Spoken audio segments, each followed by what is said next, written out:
aunque sea 4 rostros, van a ser muy agradecidos de este lado para no tener la sensación de que estoy hablando en las puertas del mismísimo abismo. Eh, que bueno, no es una mala sensación para los budistas, pero yo he fracasado con el budismo, no me aceptaron, así que no tengo la suficiente capacidad para desprenderme de mis deseos, así que no puedo, no puedo con esa religión. Eh, Muchas gracias y se les ve muy bien desde acá. Ha surtido muy buenos efectos el Photoshop en sus rostros, les digo. Yo los conozco en la vida real y la verdad que acá se ven mucho mejor. Así que la tecnología está haciendo maravillas con ustedes. De veras, no, en serio, muchas gracias por prender las cámaras. Vamos a empezar. Yo les quiero proponer una especie de trato. Eh, vamos vamos a empezar a leer a Jean-Jacques Rousseau. Eh, Vamos a encontrar una mirada distinta de la de Hobbes aquí. Y como ya les he dicho en alguna otra ocasión, yo no voy a ser el que les diga quién de estos pensadores tiene razón. No es mi trabajo. Sí, mi trabajo es ayudarles a ustedes a comprender y, y podemos, creo que, hacer un trato. O bien se ofrecen algunos de ustedes como lectoras, como lectores, y vamos interrumpiendo y vamos aclarándonos lo que necesitemos aclarar, pidiendo especificaciones, profundizando, o bien yo leo, pero no explico. Y yo leo, las explicaciones las tienen que hacer ustedes. Que eso lo probé ayer y no estuvo mal. Probé con los cosos de al lado y no estuvo nada mal. Así que podemos probar de las dos formas. Si tengo alguna o algún voluntario, podemos probar el primer método con el primer párrafo que yo les voy a sugerir. Les aclaro una cosa, ustedes tienen el libro completo y a propósito, todos los años sus ancestros también han tenido este libro completo. Eh, Porque a mí me parece interesante que en un lugar donde no se supone que lo hagamos, que es en el apuro del segundo semestre de una escuela secundaria, ya con la primavera y con un montón de urgencias más importantes que las que tienen que ver con el conocimiento, se les pueda convidar a ustedes con un libro completo del siglo XVIII, de una prosa que no tiene absolutamente nada que ver con su mundo. Eh, Creo que en ese sentido hay una experiencia interesante que si no la hacen en la escuela la pueden hacer en la uni o la pueden hacer simplemente en la carpintería en la que les toque trabajar y que es la de meterse a veces porque sí, para ver qué hay, como si fuera un mapa o como si fuera una ciudad en un libro, a ver qué hay en un libro completo. A veces uno en la universidad o en el cole se mete en los libros para buscar algo puntual, que es lo que tiene que rendir o lo que tiene que saber o lo que tiene que, digamos. Pero a veces está bueno meterse en un libro a ver qué pasa, a ver qué hay. Por la pura experiencia de, de, de, de curiosear qué viaje nos ha querido proponer la persona que nos propone ese viaje. Las autoras y los autores siempre se proponen y nos proponen una especie de viaje en sus textos, entonces a veces está bueno recorrerlos. El que yo les propongo para este año es este texto de Rousseau, pero no, esto quiero que quede claro, por suerte está grabado, no es obligación, acuérdense ustedes que ustedes no tienen ninguna obligación por fuera de estos 80 minutos en los que nos encontramos los días viernes, por lo tanto no tienen ustedes ninguna obligación de leer este libro completo este año. Yo se los dejo para que lo lean antes de morir, pero no es que tienen que leerlo ahora, ni para mí.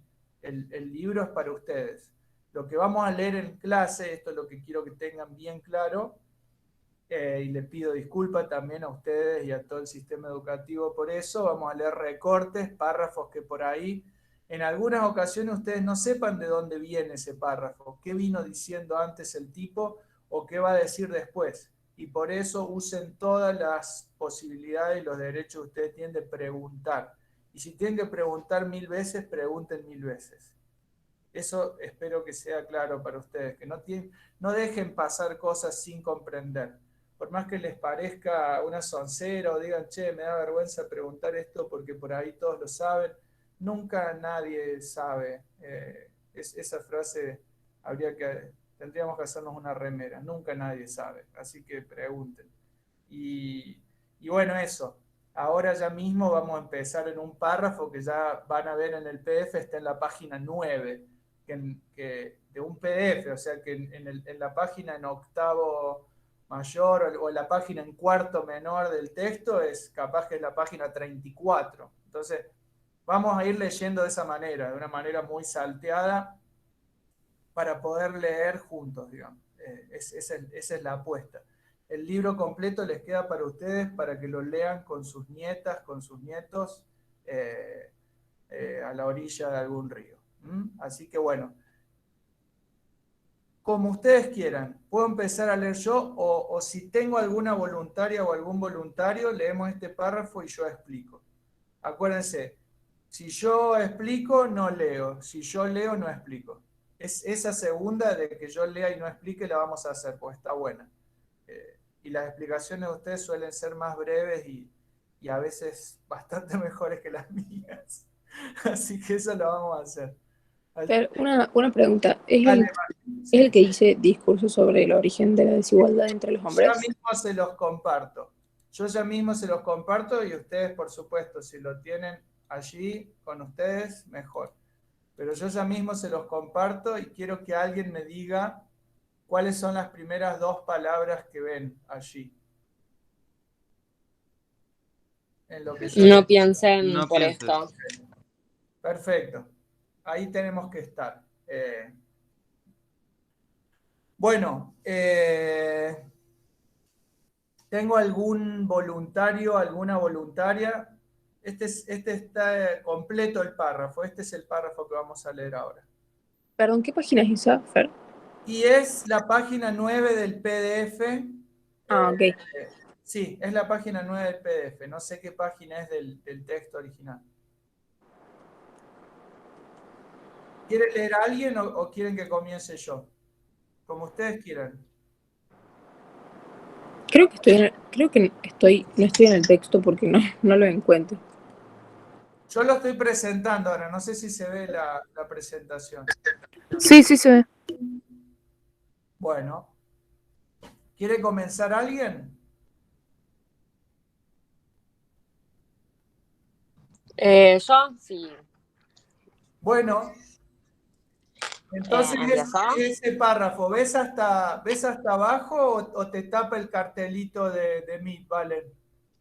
No, Leo. Lees hasta abajo, hasta Sí. donde termina la ¿Asegurar palabra el éxito. éxito? Sí. Listo. Bueno, ese párrafo, Reina. Y detenete las veces que necesites para respirar, porque es un párrafo largo, ¿no? Sí. Bueno. No piensen por esto, mis lectores, que me avanezco de haber visto lo que me parece tan difícil de ver. Yo he comenzado algunos razonamientos, he aventurado algunas conjeturas, pero menos con la esperanza de resolver la cuestión que con la intención de aclararla y reducirla a su verdadero estado. Otros podrán fácilmente ir más lejos por el mismo camino, sin que a nadie le sea fácil llegar a su término. Pues no es ligera empresa distinguir lo que hay de originario y lo que hay artificial en la naturaleza actual del hombre, y conocer bien su estado, que no existe ya, que acaso no ha existido, que probablemente no existirá nunca, más del cual es necesario, sin embargo, tener justas nociones para juzgar acertadamente nuestro estado presente. Haría falta más filosofía de lo que se piensa quien emprendería la tarea de determinar exactamente las precauciones necesarias para hacer sólidas observaciones sobre este asunto. Y no me parecería indigna de los Aristóteles y Plinios de nuestro siglo una buena solución del problema siguiente. ¿Qué experiencias serían necesarias para llegar a conocer al hombre natural? ¿Y cuáles son los medios de hacer a estas experiencias en el seno de la sociedad? Lejos de emprender la solución de este problema, me atrevo a responder por anticipado, después de haber meditado bastante sobre esta cuestión, que los más grandes filósofos no serán bastante capaces para dirigir esas experiencias, ni los más poderosos soberanos para ponerlas en práctica, concurso que, por otra parte, no es razonable esperar, sobre todo con la perseverancia, más bien con la continuidad de la inteligencia y de buena voluntad necesaria de una y otra parte para asegurar el éxito. Perfecto, Valen. Perfecto, che, muchas gracias. Me fui a buscar a la biblioteca el que tengo yo de mis años, de mis años en blanco y negro de la universidad, hace muchísimo tiempo, ustedes no habían nacido, que allí arriba, en el que ustedes tienen como renglón, es una pava del cambio que encontré, pero creo que ayuda a comprender. 1, 2, 3, 4, 5, 6. Bueno, ahí en el renglón 5 dice, pues no es ligera empresa distinguir lo que hay de originario y lo que hay de artificial en la naturaleza actual del hombre. Y en el que tengo yo acá dice, y conocer bien un estado, ¿no? Sería el que todos estos autores, los contractualistas, llaman estado de naturaleza, ¿no? Es lo que ya hemos comentado, es el estado previo a la política, al establecimiento de la sociedad. Conocer bien un estado que no existe más, que acaso no ha existido, que probablemente no existirá nunca, y del cual, sin embargo, es necesario tener nociones justas para juzgar bien nuestro estado actual. Bueno, no es muy diferente acá. Conocer bien su estado, ahí se referiría a ese estado natural, no cualquier estado, sino ese estado de naturaleza, que no existe ya, que acaso no ha existido, que probablemente no existirá nunca, más del cual es necesario, sin embargo, tener justas nociones para juzgar acertadamente nuestro estado presente. Bueno, explíquenme eso, ustedes.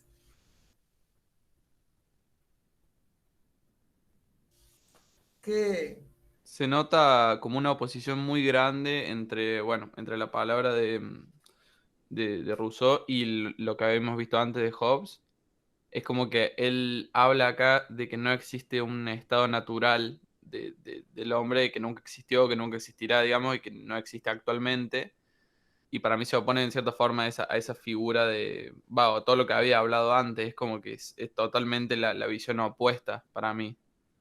Es como, y que hable de las experiencias, o sea, yo cuando hace la pregunta esta al lector, digamos, cuáles son las experiencias necesarias para llegar a conocer al hombre natural, eso es también es como muy de buscar como una comprobación también de ese estado natural, si es que alguna vez va a existir, digamos, cómo se podría apreciar ese estado natural.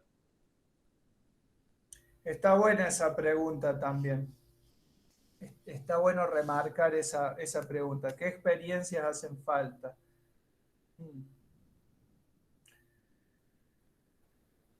¿Alguien más que me diga qué comprende allí, qué nos puede explicar de lo que dice ahí?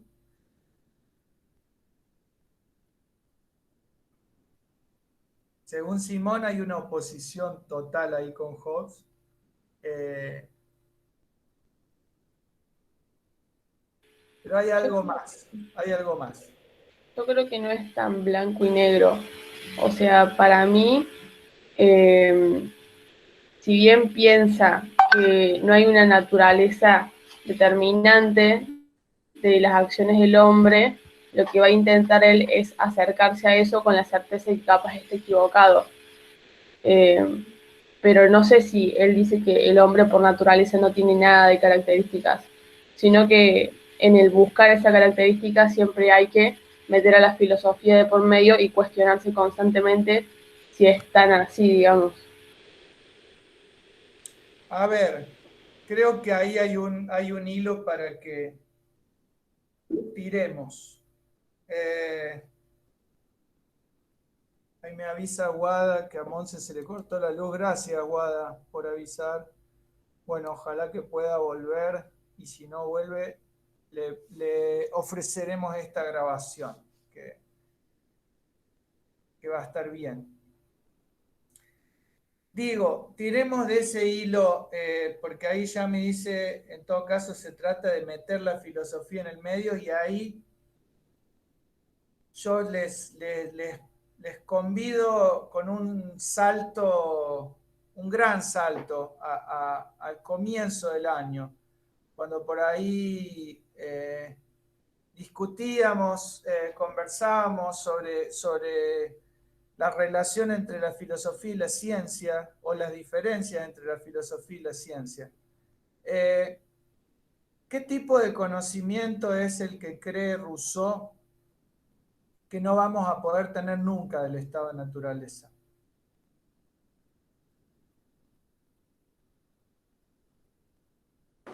Algo más social,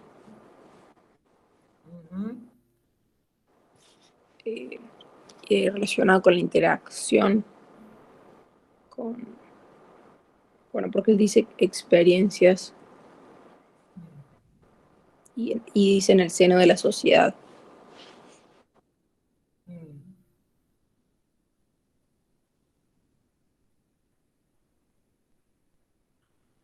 No termino de entender, pues fíjate, Marti, que la pregunta que yo te hago es, yo les hago a todo el mundo, ¿qué clase de conocimiento es el que Rousseau cree que no podemos tener de ese estado de naturaleza?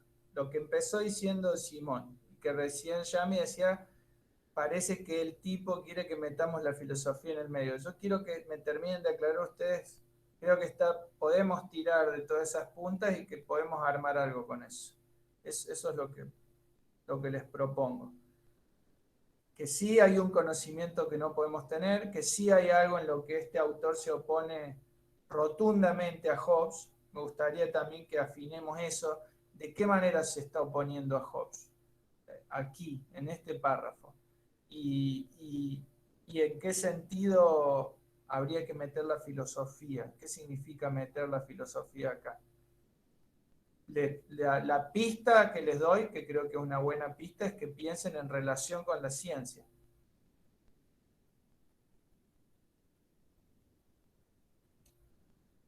¿En relación con qué? Con la ciencia, con el conocimiento científico. Digo la ciencia, y lo estoy diciendo de una manera incorrecta, no hay una ciencia, pero sí hay un conflicto. O sea, que no se puede hacer ningún experimento para poder comprobar eso. Eso está muy bien. Eso está muy bien. No, uno no puede. Uno, si fuera un científico social, no puede producir una situación de laboratorio en la que pueda reproducir las características del hombre en estado de naturaleza, ¿no? Y esto es algo que va a decir Rousseau en otro párrafo muy interesante, donde de algún modo lo que nos está diciendo es que no se trata de sacarle la ropa al hombre civilizado. Le sacás la ropa al hombre civilizado, tenés un hombre civilizado desnudo, no tenés un hombre salvaje, ¿no? Tenés un hombre natural. Es simplemente un hombre sin ropa, pero no es un hombre natural. ¿Cómo se hace? Bueno, tal vez no se pueda hacer un experimento, pero quiero que le pongamos un pero a esto, primero que todo que dijo Simón. Ojalá que ustedes se estén acordando literalmente lo que va diciendo cada compañero, o tal vez no literalmente, pero que registrenlo. ¿Por qué ponerle un pero? Porque el autor pone un pero. Fíjense cuál es el pero que pone el autor. En ese párrafo, a ver si se marca lo que les estoy marcando. ¿Se marca en la presentación? Sí, se marca. Es una forma rústica de marcarlo porque yo no tengo una tablet con el lapicito para hacer esos marcados que parecen más analógicos, pero fíjense que es el párrafo en el que les volví a leer recién de la edición que yo tengo. ¿Dónde hay un pero ahí?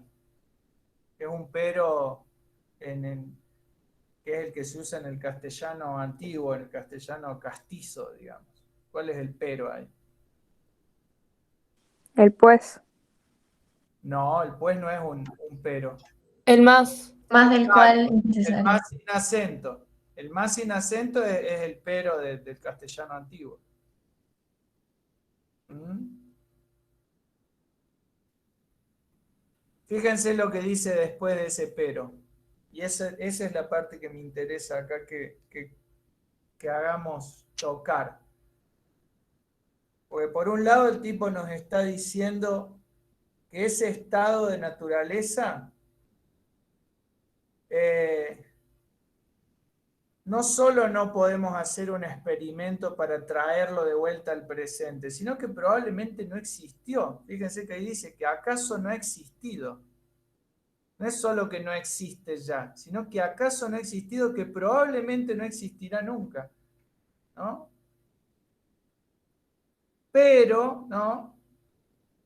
Del cual Creo que, perdón, pero es necesario creo tener nociones justas. Sí, decime, perdón.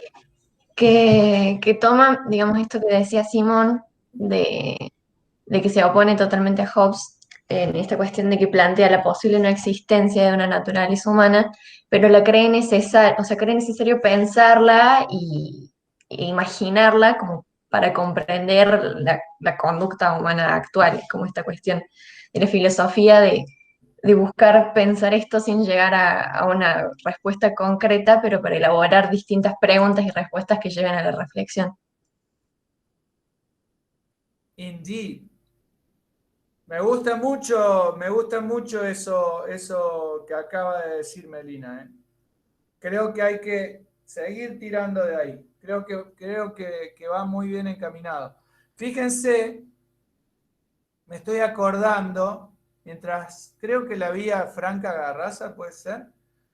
Hola, joven. Oh, qué emoción que me da verte, joven, querida. ¿Todo bien? Sí, por supuesto. Una alegría verte ahí. Sí, yo ¿Cómo me también. gustaría ser hermano de ustedes dos? Nos llevaríamos re bien. Bueno, Nos somos vecinos. pasaríamos súper bien. Sí, sí, porque yo tengo hermanas más grandes, no me llevaba tan bien con mis hermanas. Pero ahora que los veo ahí juntos, digo, con estos dos me llevaría re bien yo. Bueno, qué placer verte, querida Franca, qué placer Bueno, verte allí. chao, Fer. Bueno, esos son uno de los gustos que nos permiten, que para las personas mayores como yo son grandes gustos, casi que les diría que aspiramos a esta clase de cosas cotidianamente y la tecnología nos permite eso. Entonces, tiene algo que no está bueno, pero tiene algo que sí. Me acabo de acordar de una cita de Oscar Wilde que les va a gustar mucho, para que compongamos, para que la pongamos ahí a caminar a la par de lo que acaba de decir Melina. Oscar Wilde decía, es preciso hacer una historia, es necesario hacer una historia con todo el máximo lujo de detalles, con una gran precisión de aquello que nunca ha ocurrido. Hay que hacer una historia verdaderamente precisa de aquello que nunca ha ocurrido. Hay que tener mucho rigor para hablar de aquello que no fue, de aquello que no existe, ¿no?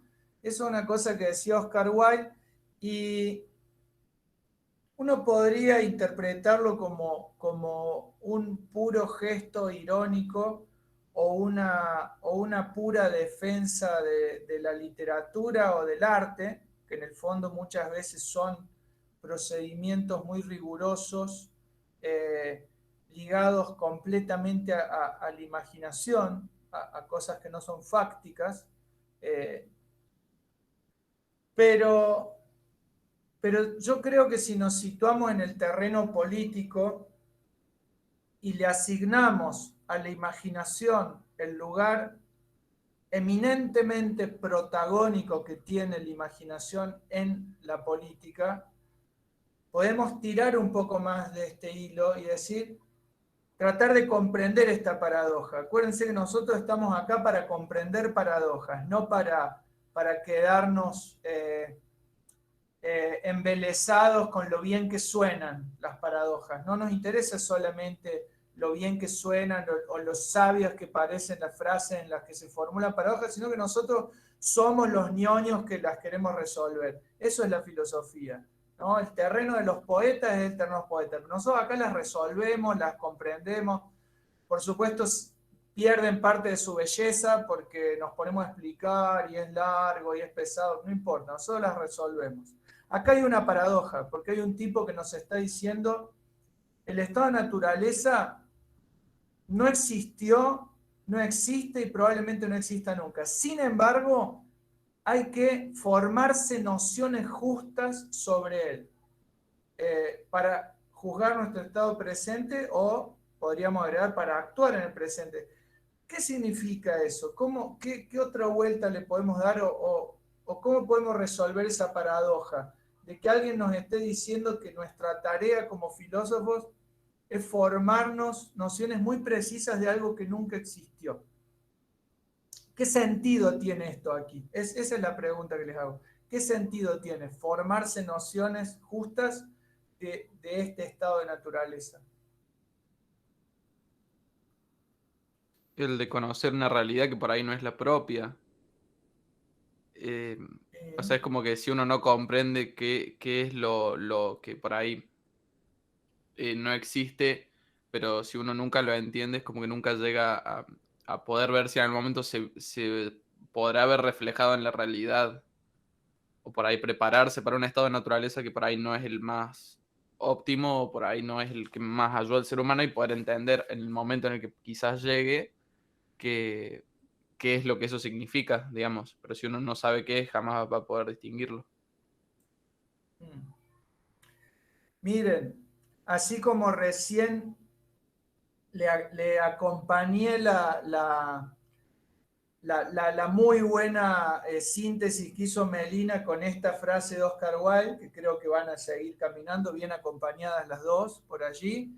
Esto que les acaba de decir Simón, me gustaría acompañarlo con esta otra idea, que es una idea de Michel Foucault, que es un autor que creo que ustedes están conociendo un poco con el profesor Cruz.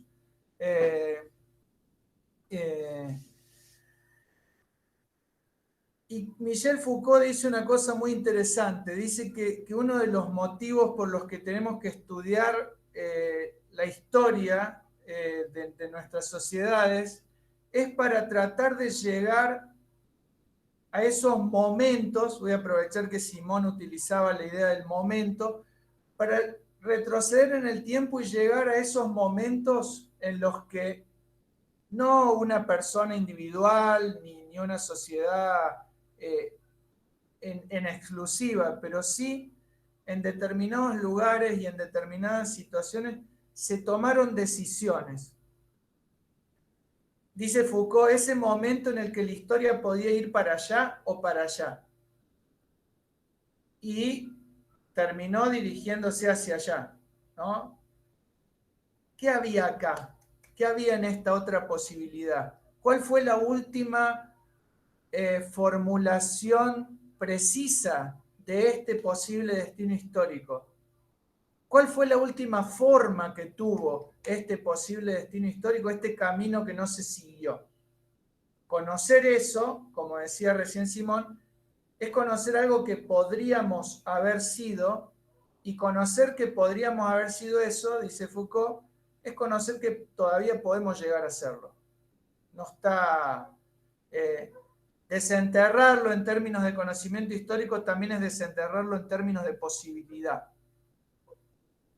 Por supuesto, no se puede deshacer lo que ya se hizo, no se puede en muchas situaciones reparar lo roto, pero se pueden hacer pasos en otro sentido. Para darles un ejemplo clarísimo, Argentina como Estado-nación no puede hacer que la masacre de miles y miles de miembros de los pueblos originarios no haya sucedido. Ya sucedió. Sucedió en la campaña del desierto, que todavía hasta hace poco estaba en algunos de nuestros billetes como algo, como un motivo de orgullo, ¿no? General Roca, ¿no? Que tiene una calle acá, una calle larga, una diagonal. General Roca viajó, exterminó en el sur a todos los posibles miembros de los pueblos originarios que quedaban, de mapuches, tehuelches, araucanos. Exterminados. No podemos hacer que eso no haya sucedido, ¿no? No podemos deshacer lo hecho. Pero, como Estado-nación, podemos hacer que el 12 de octubre deje de llamarse Día de la Raza, deje de celebrarse como el día del descubrimiento de América. Podemos cambiar las palabras para pensar eso y no solo cambiar las palabras. Le llamamos Día de la Diversidad, no lo conmemoramos como un picnic en el campo de los amigos españoles que vinieron a traernos el Quijote, no, lo conmemoramos como una gran masacre, lo conmemoramos como una conquista, como un hecho complejo, pero hemos dejado de celebrarlo con esa sonrisa tan ingenua con la que lo celebrábamos antes. Entonces, cambiar la mirada sobre la historia, aunque sea desde una disposición estatal, tal vez produzca que dentro de 50 años los tataranietos de los poquitos miembros de esos pueblos originarios que quedaron sobrevivientes tengan más posibilidad de conseguir trabajo en nuestro mundo capitalista, ¿no? Que ahora no la tienen. Por ejemplo, para darle un ejemplo, pero fíjense qué chiquitita que es la reparación, ¿no? Te doy laburo, ¿no? Soy de algún modo el responsable de la masacre de todos tus ancestros y ahora te voy a dar laburo a pesar de que seas descendiente de... Bueno, siempre son pequeñas las reparaciones en relación con los daños, siempre. Eso es algo de lo que tenemos que acostumbrarnos para que tampoco nos castiguemos nosotros inútilmente. Pero fíjense que ahí tienen un ejemplo de algo que decía Foucault. Nos retrotraemos en la historia para ver un destino humano posible que no fue, pero que era posible. Y si era posible, ¿qué quiere decir? Que lo que ocurrió no estaba predestinado a ocurrir, no era necesario que ocurra, no tenía que pasar sí o sí. Pasó porque decidimos que pasara. Entonces, eso ya deja de ser necesario, querido por los dioses, para ser contingente, hecho por los seres humanos, hecho por nosotros. Entonces eso nos coloca en un lugar de responsabilidad, pero también de mayor apertura. Es decir, si lo hicimos nosotros, si podía haber sido de otro modo, quiere decir que el presente también puede ser de otro modo. Eso no abre solamente el pasado. Esa apertura en el pasado abre el presente. ¿Qué más puede querer decir? ¿Qué más puede querer decir que es necesario formarse nociones justas de algo que nunca existió? Piensen que en este caso no es solamente algo que nunca existió, es la imagen que tenemos de la naturaleza humana, la imagen que nos formamos como cultura de lo que es, vamos a decirlo con palabras fuertes, lo que es la naturaleza humana. ¿Qué sentido puede tener? Especular filosóficamente, formarse nociones, pensar en eso, a pesar de que tal vez tengamos que admitir que nunca existió, que nunca existirá.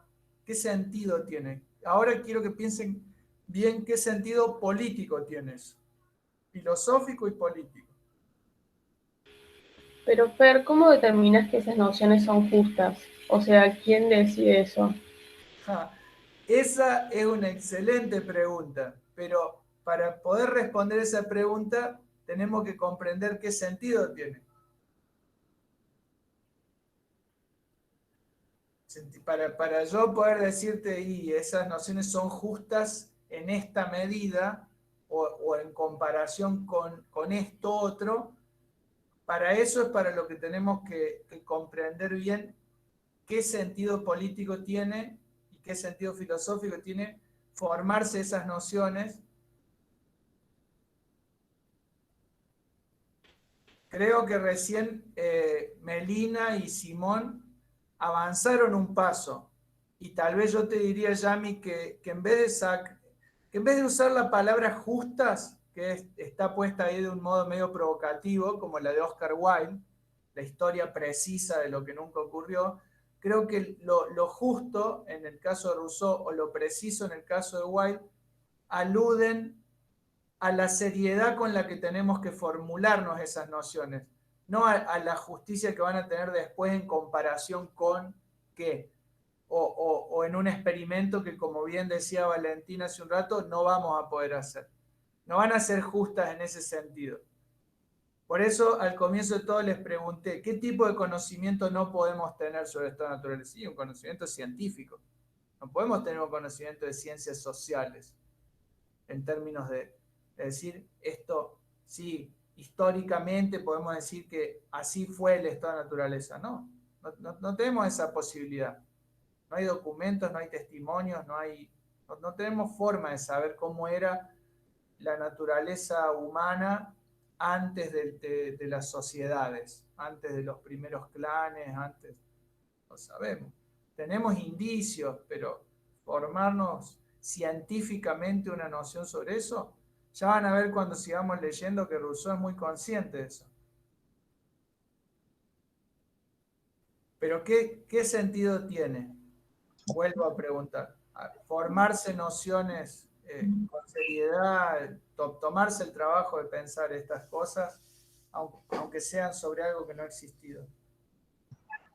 Yo creo que la búsqueda del comprender qué es una naturaleza, o sea, qué sería algo naturalmente humano, es la búsqueda de construir nuestra identidad como especie. Es como busca, si uno se pone a pensar cómo nace la idea o cómo surge el término de naturaleza humana, siempre se usa como herramienta para justificar nuestras acciones, para dar, no sé, se suele usar como una respuesta a aquello que no podemos responder de por qué hacemos, las cosas que no queremos hacernos cargo de que han sido una construcción y una elección propia o un proceso histórico que se ha llevado a cabo. Entonces creo que la búsqueda de esta naturaleza humana es la búsqueda de un algo que nos identifique a todos como una raza que justifique el por qué hacemos las cosas para como saciar este hambre del por qué y el qué somos y justificar mucho que tiene que ver con intereses. Si uno se pone a pensar en el liberalismo, por ejemplo, cómo se usa el término de naturaleza humana, es la búsqueda constante de justificar y dar una respuesta incuestionable a este vacío que sentimos por no saber qué somos. Está buenísimo el ejemplo del liberalismo. Según la inmensa mayoría de los autores del liberalismo clásico, ¿cómo es la naturaleza humana? Si tuvieras que poner una sola palabra, ¿cuál es la palabra que más usan para decir la naturaleza humana es? Tac. Digamos, el consumir, podría decirse. Sí, ¿qué más? Palabras que vienen de esa imagen de la naturaleza humana. Poder. Sí. ¿Cómo son? Piensen que Hobbes es uno de ellos, digamos. Una naturaleza humana individualista, egoísta. Entonces, basan las propuestas para el funcionamiento social, las basan en esa imagen. Entonces dicen, puesto que, lo toman como premisas, digo, de sus razonamientos, puesto que la naturaleza humana es egoísta, individualista, tiende a consumir, a competir, a buscar el poder, estas son las formas más adecuadas que nos vamos a dar para funcionar. Siempre teniendo en cuenta, como dice una una gran canción de Radiohead que les recomiendo para que escuchen este fin de semana, que está El lobo en la puerta, Wolf at the Door. Esa canción les recomiendo para que escuchen, El lobo en la puerta, una canción del disco Hate to the Thief. La primera que les hice escuchar se llama simplemente At the Door, la de los Strokes, pero esta otra que les digo es El lobo en la puerta, ¿no? Que es una imagen con la que crecieron todos los niños que veían Looney Tunes, digamos, es la imagen del lobo y los tres chanchitos, ¿no? Es la imagen del lobo en la puerta. Es una imagen que está instalada en nosotros desde la más tierna infancia. No es broma, ¿no? Desde muy pequeñitos está el lobo en la puerta. Y cuando nos hacemos adultos y empezamos a hacer la cola para pagar el lavarropa, está el lobo en la puerta también. Entonces, ahí, ¿qué es lo que está teniendo muy en claro Rousseau? Una cosa que probablemente, si tenemos suerte, la veamos después con Friedrich Nietzsche. La idea poderosísima, y que yo ahora me voy a tomar al menos unos segundos para dejárselas claro, porque no quiero que se lleven cualquier batata de acá, la idea de que no hay hechos, dice Nietzsche, sino solo interpretaciones. No hay hechos, solo interpretaciones. ¿Qué significa eso? ¿Que todas las interpretaciones valen lo mismo? No. ¿Que cualquier cosa es una interpretación? No. ¿Qué cosa es una interpretación? Bueno, por ejemplo, el cristianismo. Eso es una interpretación. Es algo grande. Ya viene durando más de 2000 años. O sea que no cualquier cosa es una interpretación, ¿no? El cristianismo, cuando les digo el cristianismo, les estoy diciendo, nosotros somos cristianos aunque no vayamos a misa, les guste o no les guste.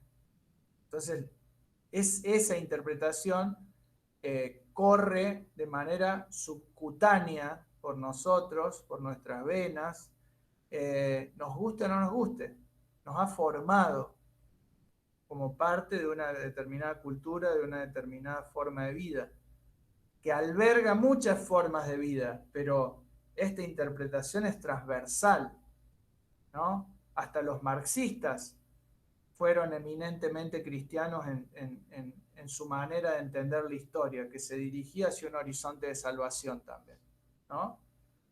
Y hasta los marxistas también vieron en Cristo a un revolucionario que venía a decir, es más fácil que un camello pase por el ojo de una aguja antes de que un rico entre al reino de los cielos, ¿no? El cristianismo es una tremenda interpretación. Nietzsche justamente se propuso hacerle frente a esa interpretación. Y las interpretaciones que nos ha dejado Nietzsche son muy poderosas. No tanto como las del cristianismo, pero sí son muy poderosas. Dieron forma a toda la filosofía del siglo XX y XXI, me animo a decirles. Pero estamos hablando de 2 siglos. El cristianismo ya lleva más de 20 siglos funcionando.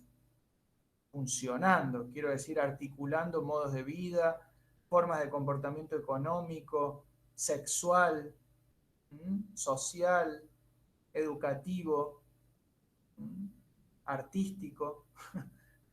Sí, eso es una interpretación. Entonces, cuando Nietzsche dice no hay hechos, solo interpretaciones, dice cuidado porque las interpretaciones no son simplemente lenguaje. O el lenguaje no es solamente lenguaje. El lenguaje construye realidad. Por eso las personas que pelean por una letra E o por una letra A o una letra O no están peleando por una pavada. El lenguaje construye realidad. Lo que no se nombra no existe. Lo que se nombra de determinada manera se construye de determinada manera. Entonces acá Rousseau tiene muy en claro eso y dice, che, probablemente no existió nunca la naturaleza humana como la puede pensar Hobbes o como la puedo pensar yo, pero no es algo libre de consecuencias prácticas, materiales, pensarla como la piensa Rousseau o pensarla como la pienso yo. No da lo mismo. qué imagen nos formamos de la naturaleza humana. Y acá sí aparece un componente que es muy propio de las ciencias sociales y que lo formuló por primera vez con mucha claridad un sociólogo norteamericano llamado Robert Merton. Robert Merton decía que hay algo en las ciencias sociales que se puede llamar como profecías suicidas y algo que se puede llamar como profecías autocumplidas o profecías de autorrealización. Una profecía suicida muy, muy común es la del marxismo. ¿Por qué? Porque, ¿qué es lo que dice la teoría de Merton? Que las profecías suicidas son aquellas que una vez que se formulan y toman estado público, generan en la realidad toda una serie de efectos destinados a que no se cumplan. Cuando los marxistas dicen que el capitalismo va a generar un modo de producción industrial lleno de obreros que van a estar todos juntos y que se van a poder juntar en asambleas y que van a terminar haciendo una revolución, ¿qué es lo que hacen algunos estados, como el caso de Inglaterra en la década del 30 o el caso de Argentina en la década del 40? Darles vacaciones pagas, acortar la jornada laboral a 8 horas, darles derechos en relación con las indemnizaciones, periodos de descanso mayor, toda una serie de derechos que tienen que ver con las obras sociales. Todo eso que ustedes conocen como estado de bienestar se movilizó en la década del 30 en Inglaterra, un poco más tarde en los países nórdicos y acá en Argentina con el peronismo. Y tienen razón los marxistas en estar enojados con el peronismo o en estar enojados con Milton Keynes, no con Milton Keynes, con Maynard Keynes. Milton es otro, es Milton Friedman que patea para el otro arco, pero tienen razón en estar enojados. ¿Por qué? Porque todas esas cosas, todos esos derechos para los obreros, todas esas mejoras en las condiciones sociales de vida de los trabajadores, tal vez puedan explicar que en lugares como estos, donde se produjeron esas mejoras, no hubo una revolución, ¿no? Porque ¿qué es lo que dice la hipótesis? La hipótesis dice, en tales condiciones de presión y temperatura se va a producir la revolución. Si yo te doy vacaciones pagas y te reduzco la jornada de 8 horas y te doy derecho a una obra social, fíjense que la presión va bajando un montón y la temperatura también. Entonces ahí ya no hay revolución. Eso es una profecía suicida. ¿Por qué? Porque el hecho de que yo la formule como científico social y que todo el mundo la conozca, ¿no?, hace que no se cumpla. La profecía autocumplida funciona al revés. Y la imagen de la naturaleza humana suele funcionar como una profecía autocumplida o de autorrealización. ¿Por qué? Porque solemos actuar lo que se dice que somos, ¿no? Solemos actuar lo que se dice que somos. Creo que en parte una cosa que dijo Melina hace un rato apuntaba en ese sentido. Y lo que decía Simón sobre el sentido de descubrir otra naturaleza, ¿para qué? Creo que apuntaba también en este sentido.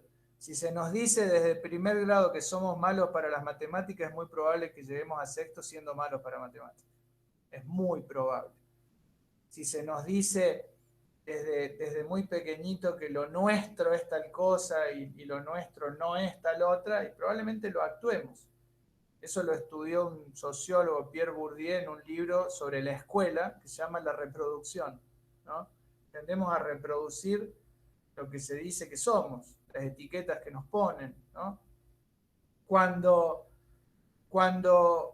Rousseau escribe este párrafo, está pensando que la imagen que nosotros nos formemos de la naturaleza humana es solo una interpretación. No hace falta que sea un hecho, no hace falta que lo comprobemos científicamente, porque no importa hacia atrás esa interpretación. Lo que importa de esa interpretación son todos los efectos performativos que esa interpretación tiene hacia adelante. Cuando digo performativo es un término que lo pueden interpretar ustedes como propio del ámbito teatral, pero performativo quiere decir que hace cosas, ¿no?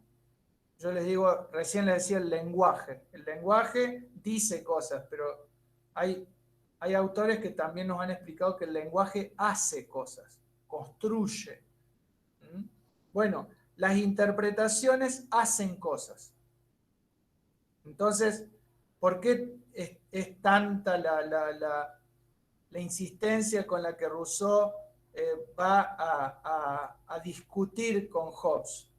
Porque entiende que esa interpretación de Hobbes es performativa. ¿Qué quiere decir? Que esa interpretación hace cosas. Esa interpretación, si yo digo que la naturaleza humana es salvaje, cruel, egoísta, y se los repito a ustedes, y yo soy dueño de un medio de comunicación que tengo radios, diarios, canales completos de televisión, las 24 horas de noticias, y yo les estoy diciendo todo el tiempo a ustedes que la naturaleza humana es salvaje, cruel y egoísta, es muy probable que ustedes pongan una alambrada eléctrica, que ustedes compren un arma, ¿no?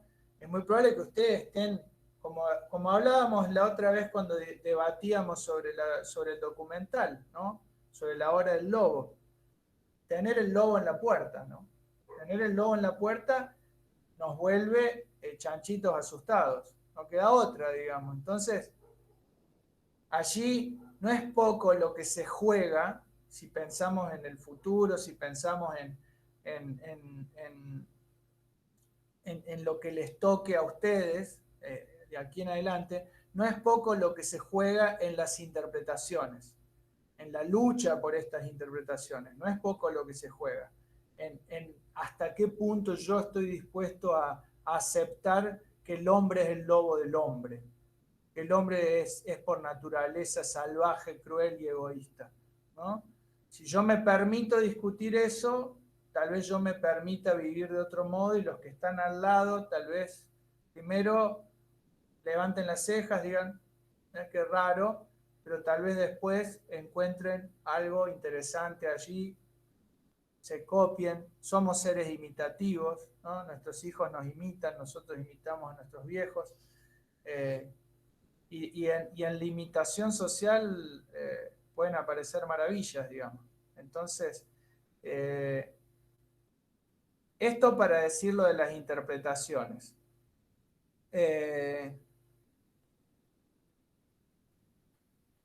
Me gustaría, si alguien más pudiera leer una cosa que voy a buscar rápidamente, ahí está, la encontré.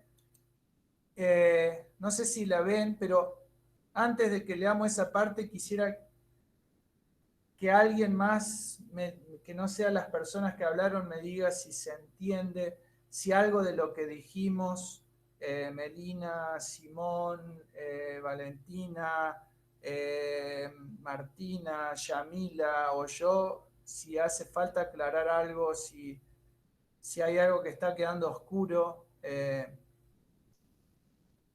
No quiero que dejemos las cosas así. Si no, si está todo claro, leamos un párrafo más y nos vamos.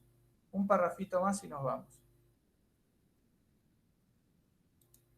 ¿Qué dicen? ¿Seguimos? Guada dice que sí. A ver, alguien más, una sola persona que en el chat me diga seguimos o me diga pará. Y si me dicen seguimos, leemos un párrafo más y ya.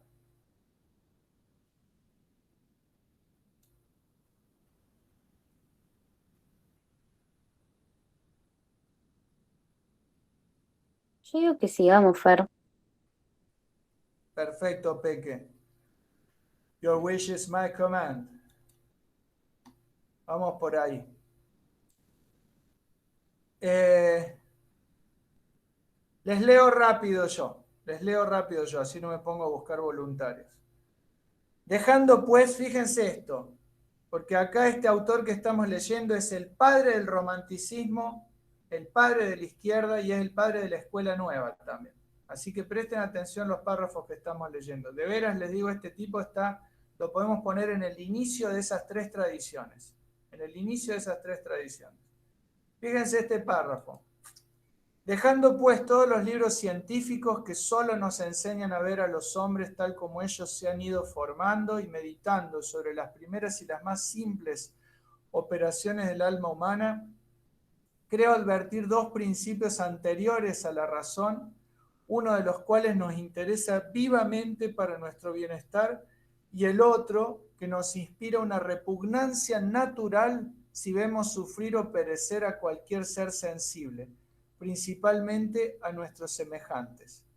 Del concurso y la combinación que nuestro espíritu sepa hacer de esos dos principios, sin que sea necesario añadir el de la sociabilidad, me parece que se derivan todas las reglas del derecho natural, reglas que la razón se ve precisada de establecer sobre otros fundamentos cuando ha llegado por sucesivos desenvolvimientos a sofocar la naturaleza.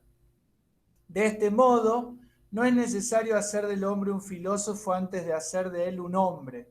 Sus deberes hacia sus semejantes no les son dictados únicamente por las tardías lecciones de la sabiduría, la biblioteca que tengo yo acá atrás, ¿no? Y mientras no resista los íntimos impulsos de la conmiseración, podríamos decir, o de la empatía, pueden poner ustedes allí, de la misericordia, pongan la palabra que ustedes quieran allí, pero tiene que ver con eso, con la empatía, con sufrir con el otro. Eso es la conmiseración. Mientras no resista esos impulsos, dice Rousseau, nunca hará mal alguno a otro hombre, ni aún a cualquier ser sensible, salvo el legítimo caso en que, hallándose comprometida su propia conservación, se vea forzado a darse a sí mismo la preferencia, ¿no? Cuando está en riesgo de vida. De esta manera se acaban las antiguas controversias sobre la participación de los animales en la ley natural. Presten atención a esto porque acá está empezando el veganismo en este párrafo.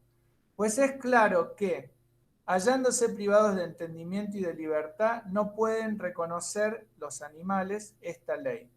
Mas participando en cierto modo de nuestra naturaleza por la sensibilidad de que se hayan dotados, hay que pensar que también deben participar del derecho natural y que el hombre tiene hacia ellos alguna especie de obligaciones.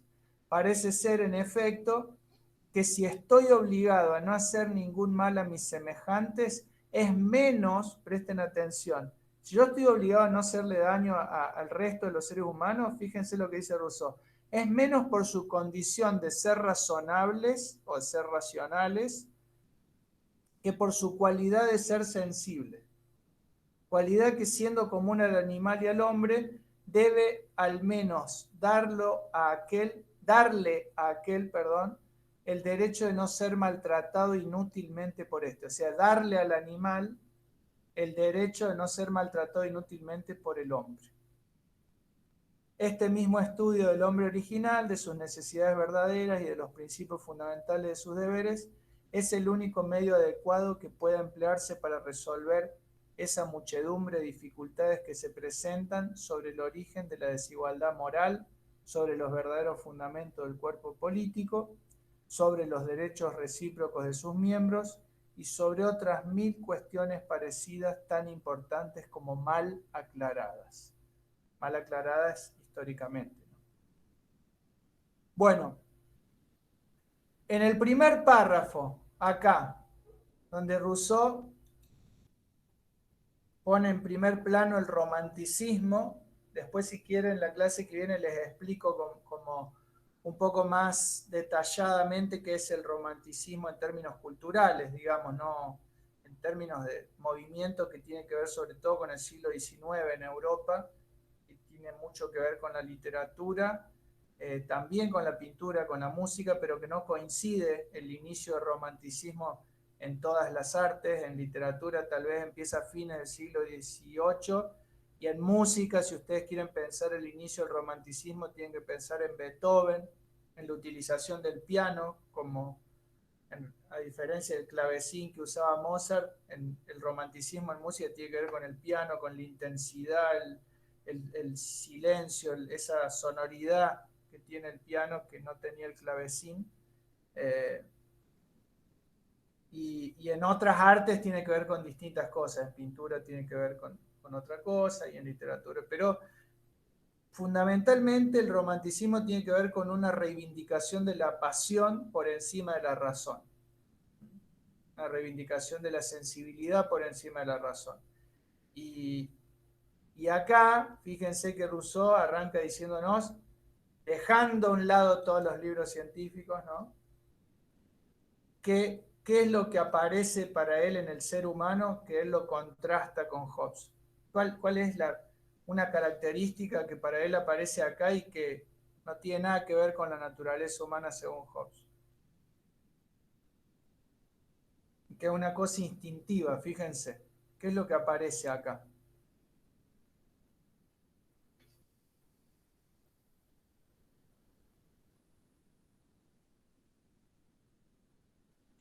La empatía. Sí, y él la formula de una manera más fuerte todavía. ¿Cómo le llama acá en este párrafo?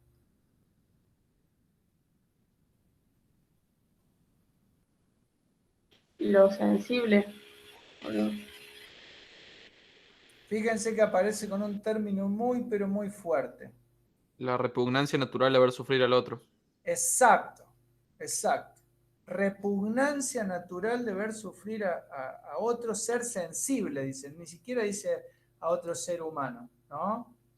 Por eso les decía, acá empieza el veganismo. La ley Sarmiento, por lo menos, que es la ley contra el maltrato de animales, se tiene que haber inspirado en estas palabras. Fíjense que más abajo el tipo dice, no tenemos que hacerle daño a otros seres humanos, no porque sean seres racionales, ¿no? Que según Aristóteles esa era nuestra diferencia específica, ¿no? Sino porque son animales. O sea, no hay que hacerle daño a los seres humanos, no porque son seres humanos, sino porque son animales. Fíjense que Rousseau ahí, y eso es un condimento eminentemente romántico. Ese es un gran condimento romántico. Es decir, lo importante en nosotros no es la razón, es la animalidad, justamente. Es lo que compartimos con todos los otros bichitos. Es paradójico porque este es un pensador al mismo tiempo ilustrado, o sea, que forma parte de lo que se conoce como ilustración o como siglo de las luces, que es un movimiento cultural que colocó la razón allá arriba y la colocó con mayúsculas, la razón, lo que nos puede liberar de las supersticiones de la religión, de todas las supersticiones. Bueno, pero al mismo tiempo este tipo, y esa es gran parte de su gracia como pensador, tiene estos dos costados, porque tiene este costado romántico donde hace una crítica demoledora de la razón, y lo vamos a ver la clase que viene, hace una crítica demoledora de la filosofía. Y ahí es donde agarra la mano de Nietzsche, ¿no? Después Nietzsche va a retomar esa crítica del filósofo como el peor de los animales, ¿no? Una crítica que no me queda otra que suscribir, pero que también con eso confío en que les voy a poder mostrar este año que una de las cosas más lindas que tiene la filosofía es toda la antifilosofía que tiene dentro, digamos. Una de las cosas más interesantes que tienen los filósofos es cuando se pelean con sus propios colegas o con la tentación que a veces tienen sus colegas de sentirse los animales más maravillosos en la faz de la Tierra. Bueno, Rousseau va a venir a decir, no, el filósofo es un animal enfermo. Y Nietzsche va a decir exactamente lo mismo. Entonces, acá fíjense que aparece muy fuerte eso. Y aparece con un término que es muy instintivo, que es muy inmediato. Por eso les digo que chequeen eso, que ahí hay una cosa muy, muy romántica. Repugnancia natural, dice. No dice que sea algo que pasa por la cabeza y después digo, sí, no, porque es uno como yo. No, repugnancia natural, es casi como la reacción de la piba de Inside Out ante el brócoli, ¿no? Es como, así, es un asco, digamos. La repugnancia natural es eso, es una moral, si se quiere, o una idea del bien y del mal que está sostenida en el asco. Fíjense, asco de ver sufrir a otro ser sensible, ¿no? Yo no soy vegano, pero entiendo que esa tribu siente algo así.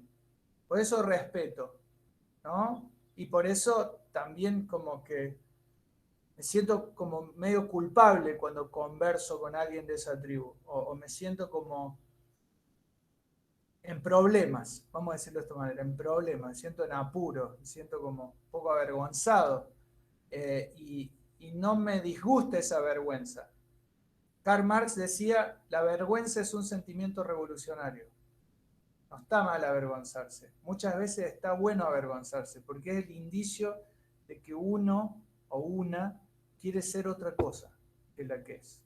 Quiere ser algo diferente. Lo que dijo hace un rato Simón, ver esa naturaleza distinta nos puede hacer querer buscar otra naturaleza distinta. Lo que dijo Meli también. Entonces, Rousseau, con este golpe de mano romántico, está apelando a nuestra vergüenza. Y ya van a ver cuando leamos las primeras palabras de presentación del texto, el tipo habla de eso. El elogio de tus antepasados, la crítica de tus contemporáneos y el espanto por los que tengan la desgracia de vivir después de vos. Esa es una línea de tiempo romántica, ¿no? El bien está atrás, en la inocencia, uno podría decir en la infancia, ¿no? Y se entiende la historia del progreso humano, la historia de la razón, podríamos decir como una historia de corrupción, pero de corrupción en un sentido moral, ¿no? Eso está apareciendo acá. Y fíjense con qué palabras tan contundentes aparece. La naturaleza humana, según Rousseau, tiene como centro la repugnancia natural de ver sufrir a otro ser sensible, ¿no? Ahí tenemos la imagen de Hobbes es una, ¿no? Estoy dispuesto a cualquier cosa, a devorar al otro con tal de obtener lo que yo quiero. Y según Rousseau, hay una especie de piedad, podríamos decir natural, para tomar un término bien cristiano, piedad natural de ver sufrir a otro. Nos da asco ver sufrir a otro. Fíjense qué fuertes. Nos da asco ver sufrir a otro. ¿Qué cree Rousseau? ¿Que eso es así en la naturaleza humana? No. Eso es lo que vimos en el primer párrafo. Rousseau no cree que esa sea la verdadera naturaleza humana. Rousseau cree que eso es lo que debemos, y ahí viene la parte política, la parte de lo que tenemos que agregarle al mundo nosotros. Rousseau cree que debemos pensar que así es la naturaleza humana, que debemos buscar, y si no la encontramos la tenemos que inventar, a esa piedad natural o esa repugnancia natural, que podemos llegar a despertarla. Y acá es donde entra este último componente, que es lo último que les digo y me voy, que es el de que este tipo es el fundador de la escuela nueva. ¿Por qué Rousseau es el fundador de la escuela nueva? Bueno, piensen que la escuela tradicional está compaginada o diseñada de acuerdo a la idea de la naturaleza humana que tiene Hobbes, donde básicamente a las pibas y los pibes lo que hay que hacer es corregirlos, enderezarlos, hacerles tomar distancia, formar fila, baño de mujeres, baño de hombres, siéntese bien, cállese la boca, preste atención, traiga los útiles, hágame caso, o le hago esto, ¿no? Esa es la escuela tradicional. Todo se hace bajo la suposición de que ustedes están mal y nosotros los tenemos que mejorar. Eso funciona de esa manera. La escuela nueva, que es el modelo que fundó Jean-Jacques Rousseau, John Dewey en Norteamérica y un montón de pedagogos muy interesantes aquí en Córdoba, no supone que la naturaleza de ustedes está mal. Todo lo contrario. La escuela nueva supone que la naturaleza de ustedes está bien y que la educación no tiene que corregirla. Lo que tiene que hacer la educación es tratar de no estropearla, tratar de no arruinarla.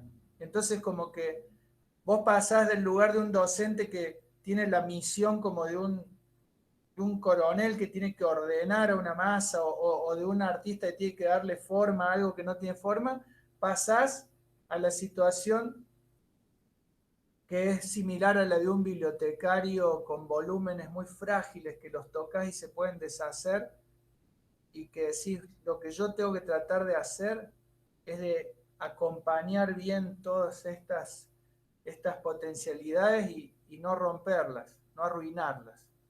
Y lo bueno que traen, yo tengo que tratar de que estalle acá, de que se exprese en toda su mejor forma. Y yo mi responsabilidad es hacer que eso salga, no obstruirlo. Fíjense que toda todo se invierte. En un lugar yo tengo que corregir, en el otro yo tengo que tratar de no estropear. Fíjense qué dos maneras tan distintas. Bueno, eso es todo lo que tengo para decirles por ahora sobre este señor. Pero quiero saber si hasta ahora se entiende. Si ustedes me dicen que sí, yo me voy a dormir tranquilo, probablemente morir tranquilo, pero por ahora vamos a dormir. Si es que se entiende. ¿Se entiende? Me hacen un favor, me muestran la mayor cantidad de rostros posibles y que me pongan caras para ver si se entiende o no se entiende. ¿Cómo sería la cara de... No, sin manos, no vale usar las manos. Cara de se entiende. A ver cómo es la cara de se entiende. Pero muéstrenme a ver cómo es. Cara de... ¡Qué maravilla! Para esto pago internet. ¡Qué maravilla! ¿Y cómo sería, a ver, déjenme ya que estoy jugando, cómo sería la cara de no se entiende, por ejemplo? Ah, claro.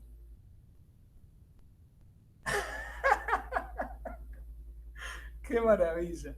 Bueno, les agradezco mucho por este momento que ha sido conmovedor para mí. Así que les deseo un hermoso fin de semana, está divino. Cuídense mucho, por favor, no hagan montañitas de personas, cuídense, cuiden a sus viejos, cuiden a la gente que no tiene todas las defensas altísimas y que les rodea. Sean muy, muy cuidadosos con eso.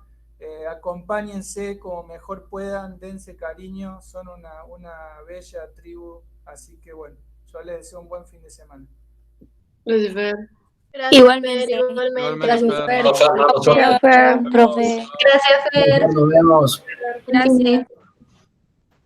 Chao, profe. Chao, Rena.